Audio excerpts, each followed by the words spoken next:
Hey everybody, it's Will with Spectra, and today we are at the Ontario Regiment Museum in North Oshawa. I'm not gonna lie, I'm not a huge history buff. However, I've heard their collection here is pretty substantial. So fingers crossed, we'll get to see a tank or two, and maybe I'll even be able to get in one. Stay tuned and check out what vehicles we're gonna see in today's Touch a Truck on the Road.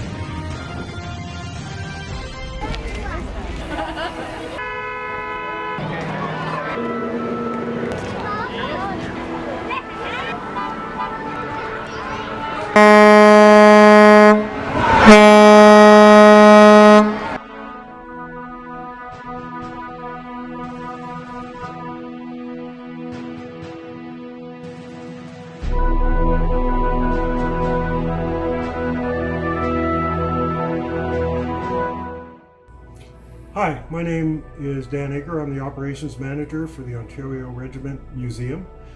We have the largest collection of operational military vehicles in North America, outside of the Army.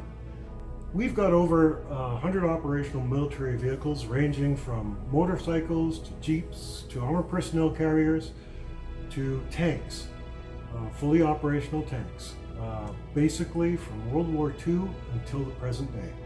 We are an almost entirely volunteer organization, and we're really happy and proud about the work we do to keep Canada's military history alive.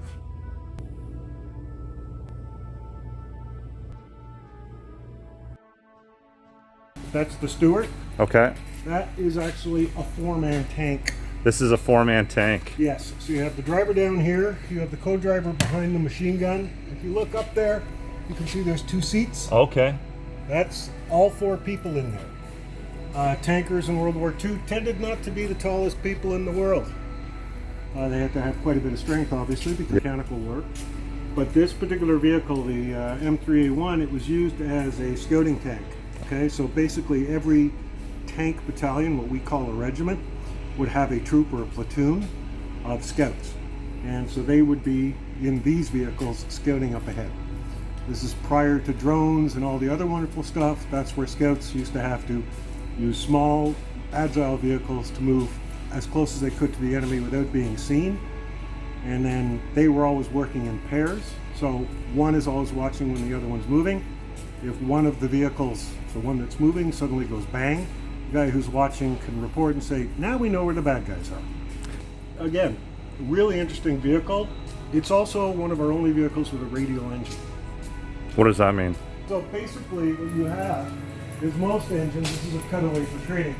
Most engines are cylinders, they go up and down and they have a crankshaft and that's how they get the power, right? A radial engine is actually just like what we have here. So what you have is you have all the cylinders around the central crankshaft. And so what's happening is all these cylinders are firing in a sequence to keep it going. So what it is, it's a flat engine. Okay? So what that means is you have a higher tank, but it's actually a very good engine. And there's timing sequences kind of neat. The Air Force, however, during World War II wanted these engines for airplanes. So you see a lot of airplanes have got all the different cylinders around, and that's because it's a radial engine. So eventually they pulled most of them out of the tanks because the Shermans used to have a radial engine. And it's a very good engine. So they had to find substitutes in the armored vehicles. But this particular tank has a radial engine, and it's always fun to start it up. So where is the engine typically held in tanks? Are they always at the back? Or are they always in different locations? Almost all the time in the back. Okay. Okay. So is that for like a safety or a defensive reason? It's usually you want to. There's a couple of reasons. Basically, if you've got your engine in the front, your driver won't have the same visibility. I mean, you have your driver in the front, you have your machine gunner in the front in many cases. So basically you put the engine towards the rear, okay? It doesn't mean sometimes the drive wheel was in the front, so there would be a long shaft, but it just became very fashionable for engines to be placed in the rear, because your fighting compartment is in the front, your engine compartment is in the rear. Okay. Okay? The Israelis recently started putting engines in the front of tanks for additional protection. All right, so that has been done, but that's because the Israeli tanks are designed really with maximum protection. So if you take the engine and you throw it in the front, it's one more big hunk of metal that someone's got to penetrate before it could hurt a crew. For sure. But this radial engine is basically here, and one of the beautiful things about it is because the cylinders are there, if the engine hasn't been running for a while, all the oil tends to drift down into the lower cylinders. So if you start up, you might blow a cylinder. So before you start this, you actually have to take this crankshaft, or this handle, put it through here, lock it into this piece right here, and then you have to turn to get the oil circulated. And that's a bit of a job, but once you get the oil spread out far enough, then you're able to start the vehicle. Canada and most allied countries use the Shermans, the Brits and the Canadians and the Americans. A number were supplied to the Soviets as well as part of Lend-Lease. So at the end of the war, what Canada did is they left all their tanks in Europe and they gave them to the Dutch and the Belgian armies. Canada barely had, the cost of refurbishing and transporting tanks and bringing them back to Canada was prohibitive. And so they just basically gave them to the Dutch and the Belgians. And what they did is actually purchase these from the Americans. They bought close to 300, I think 296 tanks. And the Americans sold them at about $2,000 each. And the reason why they sold it is because these particular tanks are equipped with diesel engines. They had originally been built to supply to the Soviet Union. The Soviets used diesel for their tanks. The American Army was all gasoline. And so to have 300 tanks that use diesel meant you'd have to create a whole new supply line for fuel. So basically the Americans were looking to get rid of them, and the Canadians were looking to get tanks as inexpensively as possible. And they were used originally by the reserves and the regulars for some time, and then they were used with the reserves for training all through the 50s and 60s.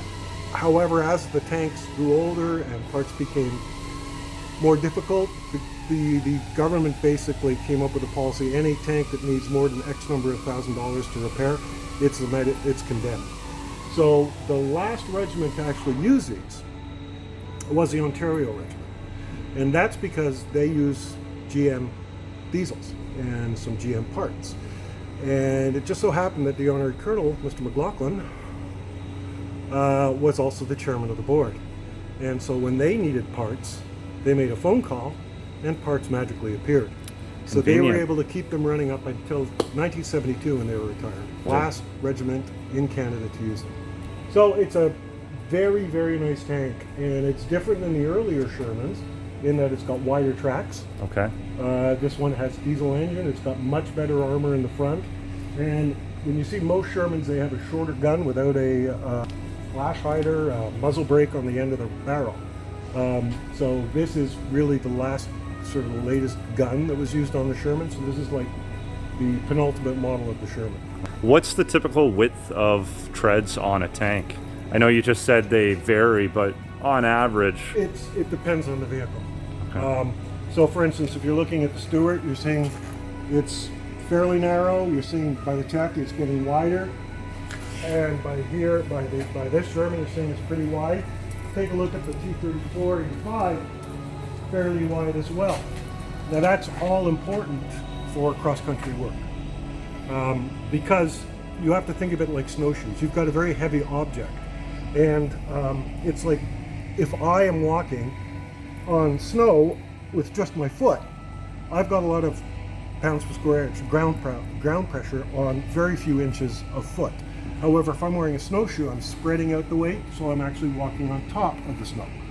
So tanks drive on their tracks, and the wider the track, the better it works in soft conditions, be they snow, mud, etc. So that's why Soviet vehicles, almost from the start, because of the lack of good roads in the Soviet Union, always tended to have wider tracks. And so that's why you'll see today, for instance, the tracks on a Chieftain. It's a very heavy vehicle. It's a very wide track. So are there different types of tracks then for different types of terrain? So sand, snow, mud, or are they all typically? The Centurion used to have two kinds of tracks. They used to have, you'll notice some of the tracks we have got rubber pads in them, Okay. and some are pure steel. So on roads, if you're going with pure steel, if enough tanks go across the road, you don't have a road anymore. Okay? The rubber pads are very useful when you're going on roads, all right, and for vibration, etc. Steel track, in some cases, is much better cross country. All right, so I have heard stories that people with Centurions, they used to drive rubber track until they got to the training area, then they would have to swap tracks to steel track. They couldn't drive steel track on some of the roads; it would just tear the roads to bits. This particular vehicle actually was a gate guard. You know, if you go to an army base, you see there's a tank sitting on a concrete pad. Yep. Basically, it's got no engine and it's been stripped of everything useful, and it's now a gate guard. Okay. So this vehicle, after basically sitting outside for about 40 years, runs. That's insane. It runs. It was a 2-year job by a really good, amazing team of mechanics we have that were devoted to this particular vehicle. This thing was decommissioned in the late 70s. The army, well, they shut them all down and parked them. And it sat at an army base for until the mid-90s, I think, early mid-90s. And then we, at the army base, gave it to the museum, and it sat here for until, well, 2 years ago. So basically it's just been sitting idle, sitting outside in the rain, and it survived through all those 40 years or whatever it is of it being left outside. Here we are now. So this is quite the undertaking you guys are doing then, eh? Yes, it's been a couple of years now. Got it running, had it out on the track, and we had some oil leaks from the transmission at the back here. So I had to pull the transmission back out and put some new seals in, and she's going back together again now. So once we get the transmission all hooked up, and then we'll be able to start her up, take her out for another run.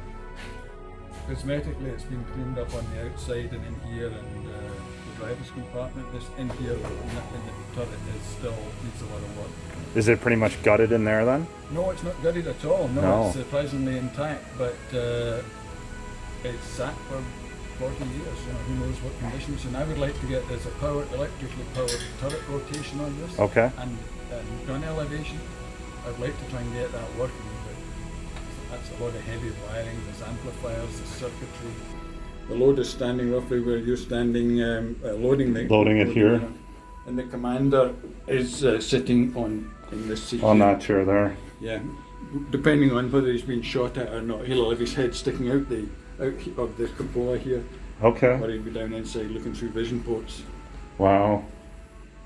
It's crazy. It's actually a bit roomier than it normally would be. There's a lot of stuff. We still have to put a lot of stuff in. So there would usually be 3 people in here. 3 in here all the time. And the driver sitting out front. And then the driver up front. Yeah. Wow.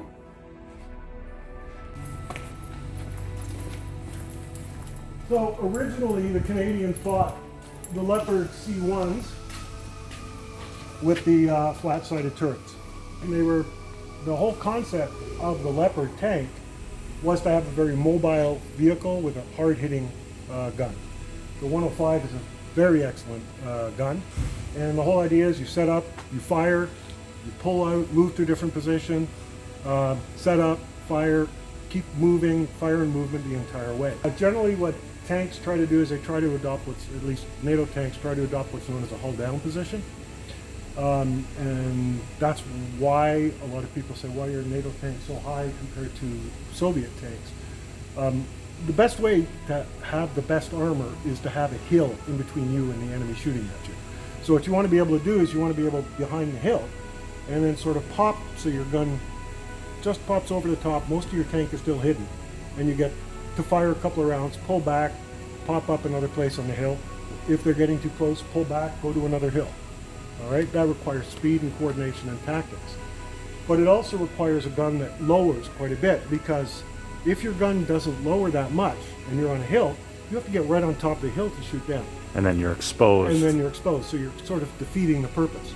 So that's why you want to have a gun that's got great depression, which means that because the gun moves on the axis of the mantlet, you have to have a high back of the turret, because it's not the barrel that's going to hit something, it's the breech on the other side of the mantlet that's going to hit the top of the turret. Okay. Okay, so if you can, so these particular vehicles are very fast, very agile, not terribly well armored, but these work for Canada. And so just take a look at sort of the thickness of the driver's hatch. It's just for an idea. Obviously, the glasses plate is thicker, and you'll notice the angle. Everyone yells, ask, why do you have angled armor? And everyone goes, well, it's for ricochets. No, it's not. If you have a 2x4, you're drilling that way, you have to drill through 2 inches. You have a 2x4 like this, you're drilling through almost 3 inches. Gives you the extra thickness with no extra weight. The issue, of course, is if you could get a tank that's narrow, and you're going, wow, that's fantastic. It'd be like a bullet shape. The only problem is you also have to have internal volume. So if you've got something that's incredibly narrow, where do you put the engine? Yeah. Plus your personnel would be lying down. Do you need in your crew? Yeah, okay? you'd need like Cirque du Soleil performers in there. There's 3 important factors whenever you're doing a tank, and or designing a tank. You have to decide what is the balance you want to get, because you can't get all 3. You have firepower, you have protection, and you have mobility. So if everyone thinks to the famous Tiger tank, all right, the Tiger tank had a monstrous 88mm cannon. It had fantastic armor. Now we get to mobility. It was slow. It was horribly slow. It was not very maneuverable on the battlefield. It was sort of like a slugger, all right? Because it's very difficult to get a balance. Now, as engine technology improved substantially, you can get better protection, better armor, better gunnery, and as well with mobility. But you're still making a balance between all these factors. So the reason why I'm bringing that up is because this is the Chieftain tank, which is a British tank that was built around the same time, beat the Leopard by a little bit, but it's designed completely differently. This is a slugger tank.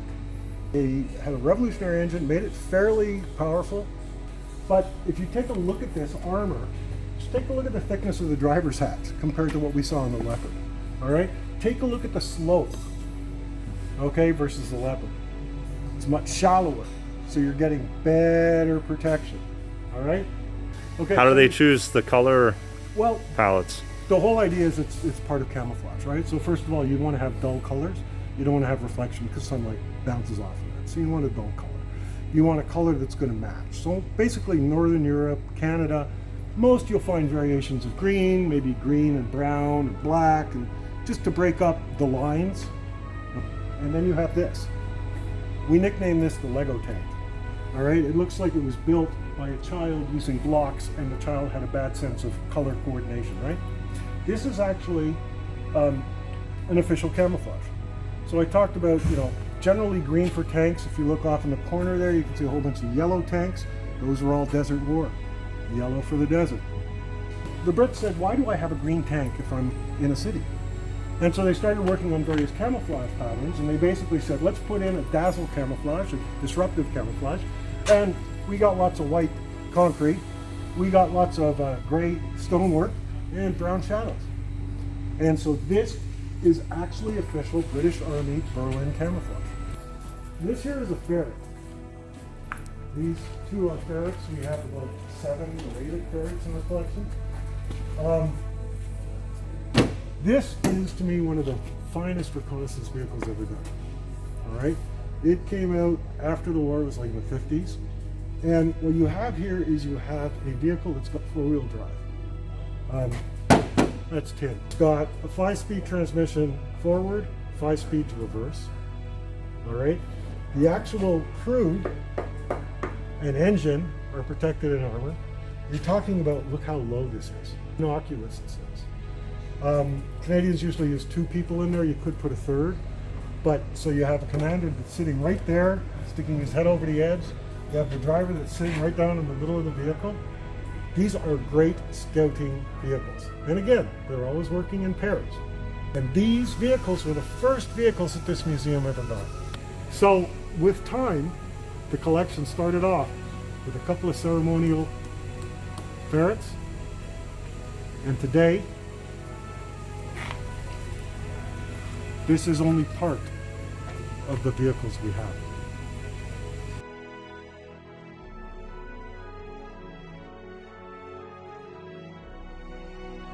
Well, that wraps another edition of Touch a Truck on the Road. I want to thank the guys here at the museum for showing me around. But more importantly, I want to make sure you guys come and check this place out, because I personally have never been here and I'm still blown away with the amount of vehicles I got to see today. From motorcycles, jeeps, tanks, you name it, they've got it here. So if you've never been to the Ontario Regiment Museum, I highly recommend it. Your kids will love it, you'll love it, and it's just an incredible experience. So make sure to check out their website for more information. But if you liked what you guys saw today, let us know in the comments. Also let us know what other type of vehicles you want us to explore for the next editions of Touch a Truck on the Road.